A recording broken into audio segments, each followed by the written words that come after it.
Ford announces 3 new colors for the 2022 Bronco. Ford just announced there will be 3 new available colors coming to the 2022 Bronco next year. These new colors will be replacing 3 current, less popular colors from this year's model.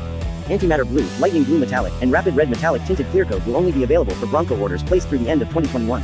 Prompted by, in Ford's words, Automotive Enthusiasts, Ford is releasing the new color Eruption Green for the 2022 models.